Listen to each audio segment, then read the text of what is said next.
Oke guys, ini lanjut ke part 2 perjalanan kami dalam lomba debat di Unihas. Jadi kami udah sampai di Unihas, sempat struggle juga di bagian ruangannya, nyari ruangannya di mana. Terus akhirnya kami sampai dan sekarang udah pembukaan acara. Agak takut karena kami gak ikut TM, but ya so well, memang panitianya yang agak kacau, but mereka juga pasti masih belajar. Dan ini kami tanding pertama, banyak banget struggle. Fasilitas yang dibangun.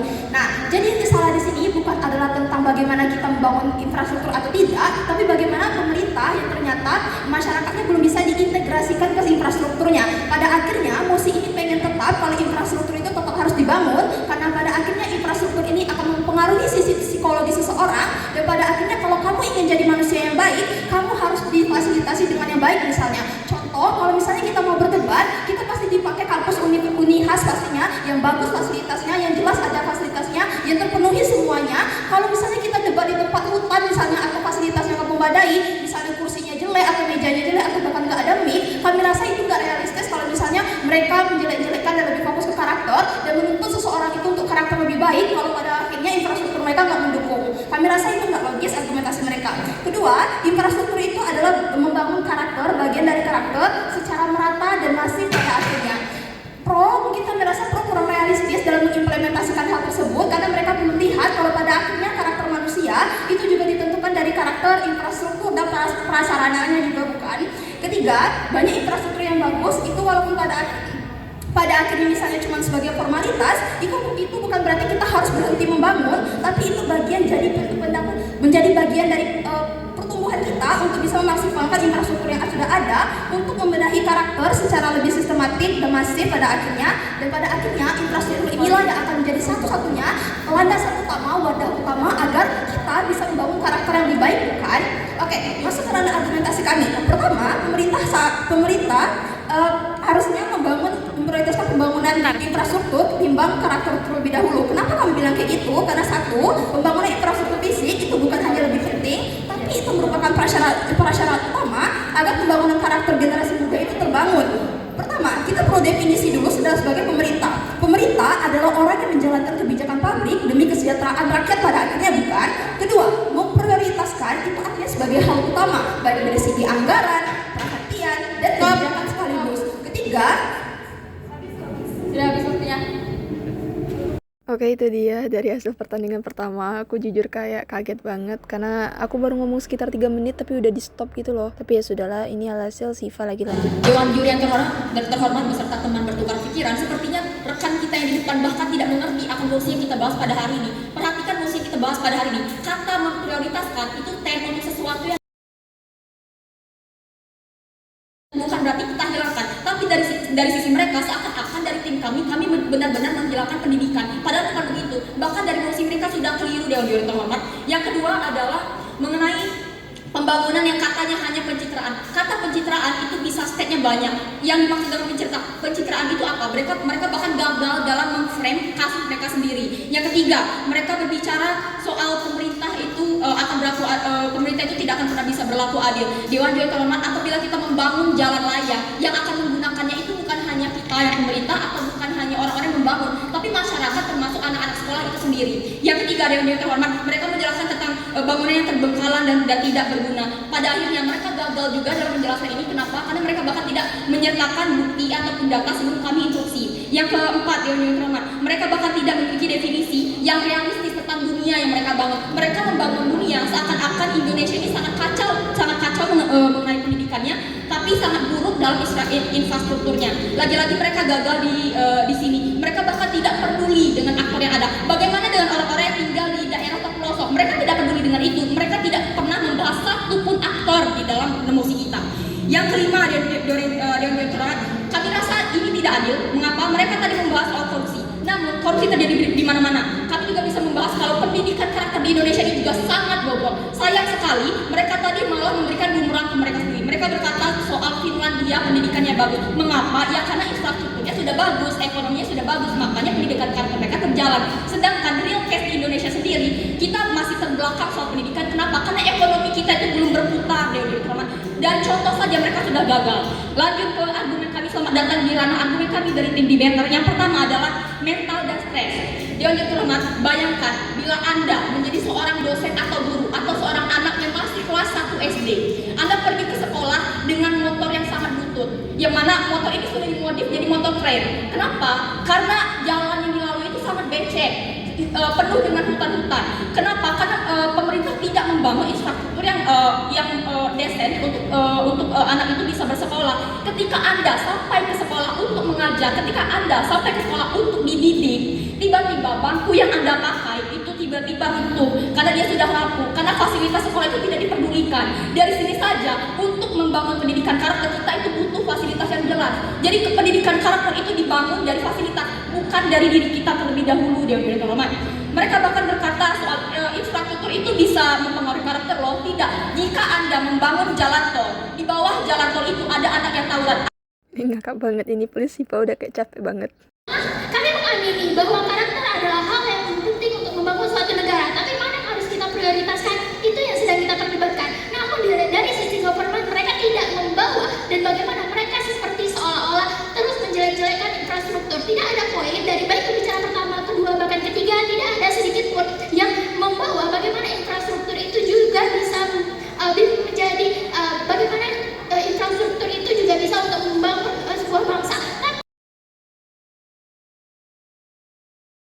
Dewan juga yang pertama, kami sangat setuju dengan mosi kita pada pagi hari ini, yaitu mengenai kebebasan berekspresi di media sosial perlu dibatasi dan menjaga persatuan bangsa. Sebelum masuk kerana argumen kami, di sini perkenalkan saya untuk menjelaskan atau mendefinisikan mosi kita pada pagi hari ini. Yang pertama, kebebasan berekspresi. Kebebasan berekspresi di sini adalah kebebasan pendapat kita, baik di media sosial ataupun di lingkungan. Namun perlu ditekankan lagi Dewan Juri yang terhormat bahwa kebebasan berekspresi ini lebih spesifik pada media sosial. Lalu secara umum, mosi kita pada pagi hari ini berdefinisi tentang pembatasan, penyaringan, penghapusan atau sanksi atas konten yang melanggar hukum. Dewan Juri yang terhormat, perlu kita ketahui mosi ini naik karena ada beberapa hal yang latar belakangi mosi tersebut. Yang pertama, media sosial ini menjadi ruang penyebaran hoax, ujaran kebencian dan provokasi. Dewan Juri yang terhormat, perlu kita ketahui bahwa bangsa Indonesia itu identik sekali dengan provokasi antara satu orang dengan orang lainnya. Apabila satu orang menyebarkan satu fakta yang tidak terbukti kebenarannya, maka mereka akan ikut-ikutan dan mereka akan menyebarkan hoax juga. Dewan Juri yang terhormat.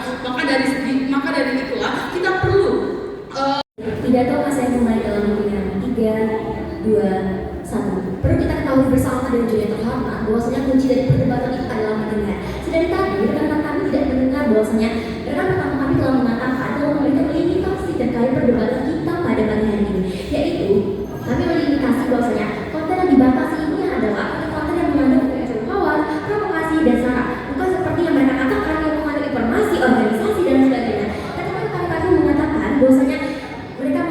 bahwasanya mereka mengkhawatirkan soal karakter dan kritis anak yang mempunyai anak terus rasa rindu dengan keluarga karena mereka tidak bisa berkomunikasi.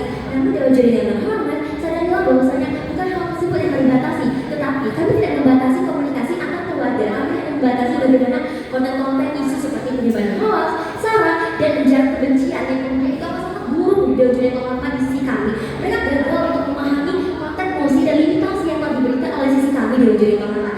Seterusnya, mereka mengatakan bahwasanya ketika kami membatasi demokrasi bakal hancur ketika negara melakukan dengan adanya kebebasan yang salah mereka untuk memecah belah rakyat. Juga dilihat dengan musik dan pada kali ini dan kami menegaskan bahwasanya kebebasan berekspresi di media sosial perlu dibatasi demi menjaga persatuan dan kesatuan. Lantas di sini goals kami untuk menjaga persatuan dan kesatuan. Lantas di sini kunci perdebatan itu untuk mendengar, bukan hanya beriming-iming saja. Namun kepada dasarnya mereka tidak mendengarkan apa yang telah dikatakan oleh rekan pertama saya dan rekan kedua. Yang dimana kami tidak akan menggunakan media sosial, namun kami akan membatasi orang menggunakan sosial dengan cara apa?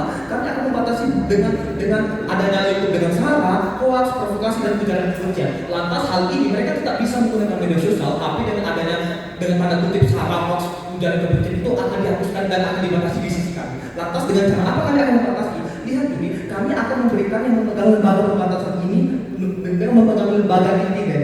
Mengapa kami tidak memberikan ini kepada pemerintah? Kami akan tetap memberikan hak kepada masyarakat untuk bisa.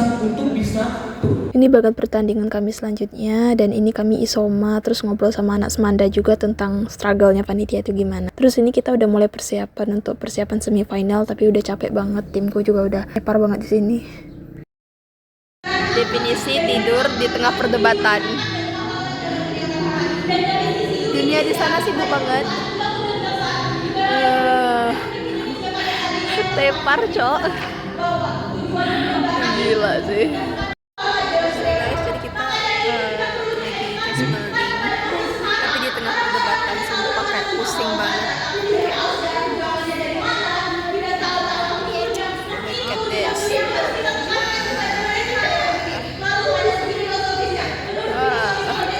Jadi kita lolos ke final. Final berebut 1-2. Semangat, semoga kita dapat hasil yang terbaik. For the first time 1 lah ya. Ini perdebatan lagi berlanjut buat mereka masuk ke babak semifinal dan kami masih beda mosi. Poin skor kami tertinggi, jadi kami langsung ke babak final, tapi sebelum itu ada masalah. Yang spontan ya, semoga ini jadi yang terakhir. Yang pertama, mereka masih bilang kalau untuk sesi ini ada keganjilan. Aku agak sedikit riskan sama hal itu karena kayak ini udah gak keganjilan lagi. Semifinal itu harus 4, sedangkan tadi 5, makanya kita sebut itu ganjil. Makanya akhirnya dicari gimana solusinya sama panitia, harus ada satu tim yang awalnya dari panitia menginginkan tim kelima yang langsung di juara 3, tapi itu tuh jadi nggak ada sama mereka jadinya nggak bisa punya kesempatan ke final. Sebentar ya. Oke, tapi akhirnya hal itu didiskusikan lagi sama panitia dan akhirnya dibuat yang Kaki sebagai yang pertama. Udah di fase selesai banget nih. Kenapa ini jauh lebih untung?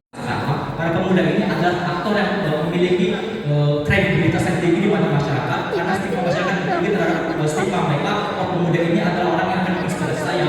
Pemuda ini adalah aktor yang sangat penting dalam pemuda ini adalah aktor yang harus saya ikuti ke depannya. Pemuda ini memberikan sebuah inovasi bagi saya. Kemudian aktor kedua, masyarakat. Masyarakat dalam konteks kali ini adalah seseorang yang akan menerapkan energi terbarukan untuk mewujudkan kemerdekaan energi. Masyarakat bukanlah orang yang akan menjadi pelopor, namun masyarakat adalah orang yang akan membantu mewujudkan penggunaan energi terbarukan ini ke depannya. Preventif. 1. Ketika mereka akan mengatakan bahwa tidak seluruh masyarakat dibuatkan untuk menjadi pelopor. Ketahui.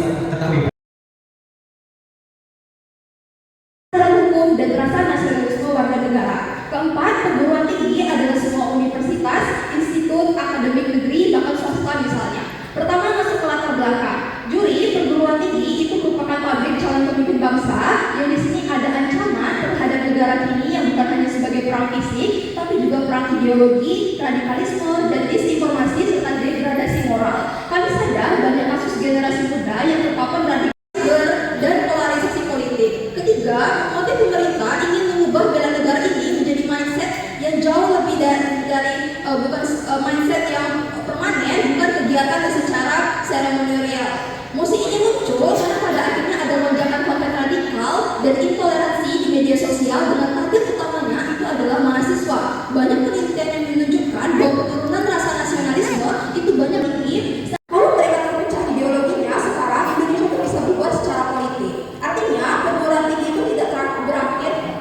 Titik terakhirnya itu pendidikan formal sebelum mahasiswa itu masuk ke dunia kerja dan politik dalam memerangi dan menyiapkan generasi yang membentuk mental kebangsaan juga. Kenapa pada akhirnya ini harus wajib? Satu, kalau misalnya hanya sukarela yang ikut hanya mereka yang sudah nasionalis saja, yang paling empuk justru tidak akan ikutkan. Kedua, kewajiban membuat standar nasionalis sehingga tidak ada perbedaan kualitas antar kampus. Ketiga, wajib untuk kita gunakan untuk meminimalisir kesenjangan pemahaman kebangsaan antar lulusan. Pada akhirnya, pelatihan bela negara ini dulu, pelatihan bela negara yang dimaksud bukan sekedar baris berbaris atau gerakan latihan militer, tapi kita akan menyiapkan modul utama yang berisi kedisiplinan, manajemen waktu, pelatihan fisik untuk ketahanan tubuh, pemahaman sejarah dan ideologi Pancasila, serta ada simulasi krisis misalnya. Kalau misalnya kamu ada bencana, konflik sosial atau serangan cyber. Selanjutnya ada etika digital untuk melawan hoax, dan pada akhirnya kami akan bikin modul itu durasinya bisa 1-2 minggu yang bersifat intensif dan di kampus atau lokasi pelatihan resmi. Kenapa pada akhirnya ini harus di perguruan tinggi? Satu, mahasiswa itu sedang berada di puncak pembentukan nalar kritis mereka. Kedua, lingkungan kampus itu sering jadi sasaran infiltrasi ideologi yang pada akhirnya ini akan berbahaya, bukan? Ketiga, perguruan tinggi itu merupakan penunjang utama fasilitas dan dosen dan mendukung pelatihan ilmiah dan terukur indikasi buta. Pada akhirnya ada apa? Benefitnya itu kami akan memberikan individu, mereka itu jauh lebih disiplin, tanggung jawab, berpikir kritis, tapi juga tetap nasionalis. Dan kedua, masyarakat juga akan terselamatkan dan mendapatkan benefitnya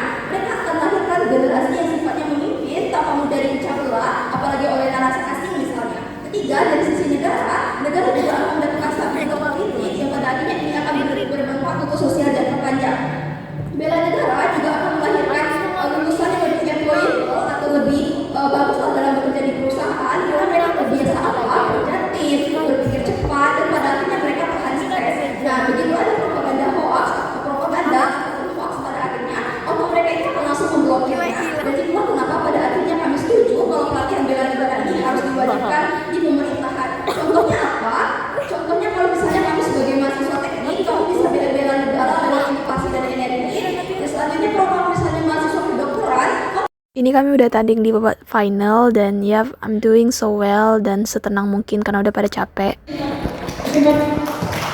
Kecamatan gue, bicara 7 menit bicara 2 menit, berapa lebih kursi waktu depan mulai dari sekarang.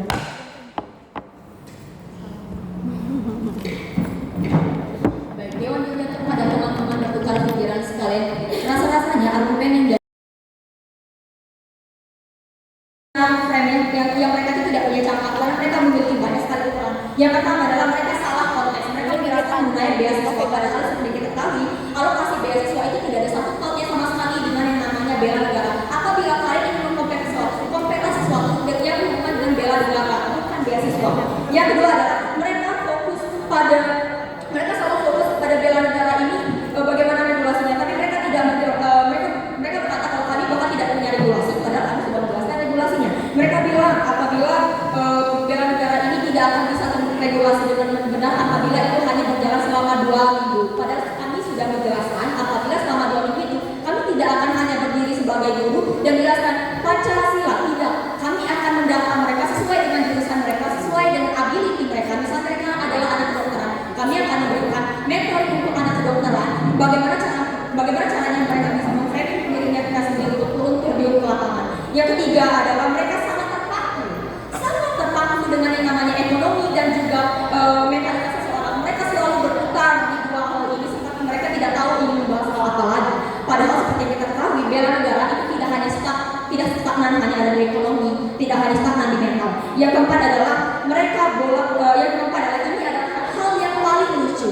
Kenapa? Karena mereka bahkan ada di posisi kami. Mereka membela kami. Mereka bahkan tidak tahu posisi yang sedang mereka bahas. Mengapa? Karena dari pembicara satu dari tim government mereka berkata kalau bela negara itu tidak selalu berbentuk seperti mengangkat senjata. Itu bisa multidimensional. Padahal ini adalah salah satu sesuatu yang bisa kamu katakan apabila kamu ada di pihak kami.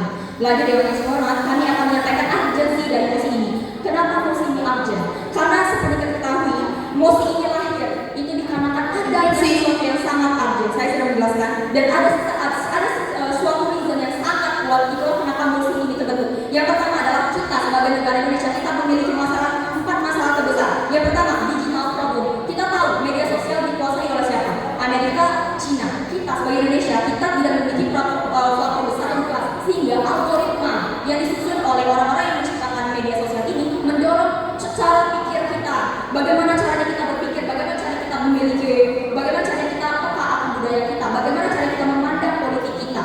Maka dari itu banyak sekali orang salah paham akan negaranya sendiri karena ada digital problem. Sedangkan kita sebagai orang Indonesia kita bahkan masih belum kritik belum bisa being kritik untuk bisa mengerti apa ini digital problem. Yang kedua adalah rasa cinta tanah air yang kurang. Seperti yang kita ketahui sekarang ada hashtag kabel aja dulu. Kenapa ada hashtag itu? Karena sekarang rasa cinta nasionalisme kita ke Indonesia itu sangat kurang. Itulah kenapa mosi ini lahir dan itulah kenapa kami sebagai government kami sangat proud untuk berdiri sendiri dan kami mengajukan opsi untuk anak-anak kuliah belajar nasionalisme untuk mereka belajar dengan negara. Karena apa? Urgensinya itu benar-benar ada, real case di lapangan. Yang tidak hanya itu, yang ketiga adalah kita dijajah dengan produk-produk luar, dengan dibanjiri oleh produk-produk impor. Bahkan yang keempat ini paling worst. Kita adalah negara yang memiliki sumber daya alam dan sumber daya manusia yang sangat baik. Tapi sayangnya dari pihak government dan pihak pemerintah kita kurang meregulasi orang-orang hebat. Kita kurang bisa meregulasi sumber daya alam yang kita punya. Sehingga yang kita kenal hanyalah produk Cina, produk Amerika, produk Inggris, produk Belanda, bukan produk Indonesia. Dan kita sudah dijajah. Itulah kenapa kita harus bisa membela negara dengan cara apa? Dengan cara mosi ini, yakni dengan cara membela negara dengan sistem adanya perwakilan dari negara di sistem perkuliahan. Kenapa di perkuliahan? Yang pertama, kami akan membahas tridharma perguruan tinggi. Saya yakin kalian semua tahu tridharma perguruan tinggi. Mengajar dan diajar, inovasi dan teknologi. Yang terakhir adalah mengabdi kepada masyarakat. Anda tidak bisa dikatakan sebagai pemuda Indonesia apabila Anda bahkan gagal dalam membela negara. Anda akan gagal apabila Anda bahkan tidak bisa membela negara yang baik. Baik, selamat datang di ranah argumen kami. Yang pertama adalah kami akan meningkatkan kesiapan nasional. Kita tahu kita punya banyak sekali problem. Kita tahu kita memiliki banyak sekali tantangan yang kita encounter. Yang pertama itu kenapa? Yang pertama kita itu sangat dekat dengan banyak negara. yang mana ini bisa mengakibatkan konflik perbatasan. Kalau saja jauh konflik perbatasan, bahkan ada yang namanya OPM, Operasi Papua Merdeka. Kenapa? Karena mereka sudah merasa Indonesia tidak peduli dengan mereka. Untuk mengatasi hal-hal seperti ini, kita harus punya Interupsi. Silakan. Tadi Anda berkata bahwa Anda tidak akan melakukan pengangkatan senjata dalam pelatihan tersebut, tetapi Anda mengatakan bahwa negara kita harus siap. Oke, baik. Terima kasih. Kami sudah menjelaskan lagi-lagi. Mereka tidak mendengarkan apa yang sudah saya jelaskan sebelumnya. Apabila kami siap mengangkat senjata, kami siap untuk belajar, kami akan ada di lane masing-masing. Orang-orang yang memiliki mentalitas tinggi, orang-orang yang memang suka olahraga, kami akan fokuskan mereka sesuai dengan ability dan kemampuan mereka. Mereka tidak bisa mengangkat senjata. Siapa yang bilang mereka tidak bisa? Orang-orang yang cerdas, orang-orang yang kedokteran, orang-orang anak-anak seni, anak-anak teknik seperti yang sudah saya jelaskan sebelumnya, mereka akan ada di line mereka masing-masing. Dengan itu mereka tidak akan ada rasa paksaan. Mereka tadi berkata kalau mereka dipaksa, tidak akan ada rasa paksaan. Kenapa? Karena mereka ada di line masing-masing. Orang yang suka kedokteran, mereka akan diajari kedokteran. Orang yang suka berbau fisik, mereka akan diajari bagaimana caranya menjadi militer. Lanjut, yang kedua adalah makna bela negara yang mereka salah. Mengapa? Karena bela negara ini bukan selalu tentang cara tonjok orang, gimana caranya kita mengangkat senjata. Itu tidak sebut di sana. Bela negara ini artinya sangat luas, implementasinya sangat luas yang dikeluarkan. Yang ketiga adalah pengembangan keterampilan non akademis. Jadi apabila kamu memiliki nilai bela negara dan kamu ingin mengapply kerja, kenapa kami merasa lebih bisa menerima di sini? Karena kami tidak hanya berpikir kamu sebagai mahasiswa dan kamu akan dapat ini dan kamu tidak akan dapat apapun. Setelah mereka lulus jadi mahasiswa, mereka ingin melamar kerja, itu akan cepat diterima kerja. Kenapa? Karena mereka ini sudah ada setidaknya mereka ini sudah ada experience, di mana mereka sudah belajar bela negara, yang mana di dalam itu sudah conclude email, sudah ada conclude soft skill ataupun hard skill bisa didapatkan. Jadi perform mereka kerja di dunia kerja itu juga akan rapi karena mereka sudah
Selanjutnya kesempatan kita Selesai juga, tinggal berserah diri apapun hasilnya.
Lomba Debat Bahasa Indonesia Unihaspes 2025. Sampai ketemu di Debat Fest 2026.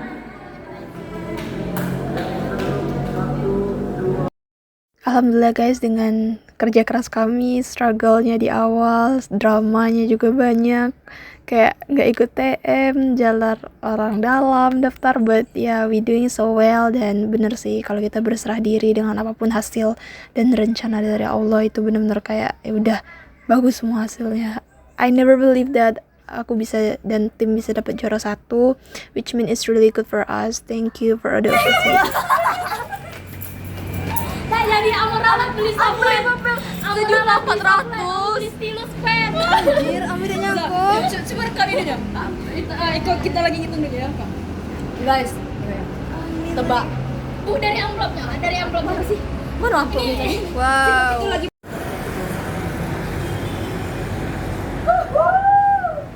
Satu, dua, tiga, empat, lima, enam, tujuh, delapan, sembilan, 10. 1, 2, 3, 4. 4? Jujur nggak expect banget kalau kita dapat 1.400.000. Itu hadiah debat terbesarku sih. Selesai guys. Kita punya lewat mana? Hai guys, kami selesai lomba debat. Jujur, tapi yang tadinya leher kamu sakit lah hilang. Yang penting kamu jujur. Iya ih. Bener. Iya lo aja cahayanya nge-vlog. Iko bagus juga. Lanjut, kita sholat dulu maghrib dan kita cari tempat makan. Kita makan di Legit kali ini karena bentuk apresiasi juga lah, karena udah berjuang hari ini.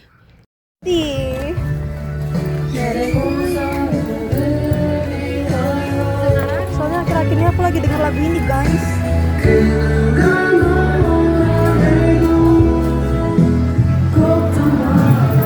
Oke guys, itu dia perjuangan dan perjalanan cerita hari ini. Thanks dan see you lagi di prestasi selanjutnya.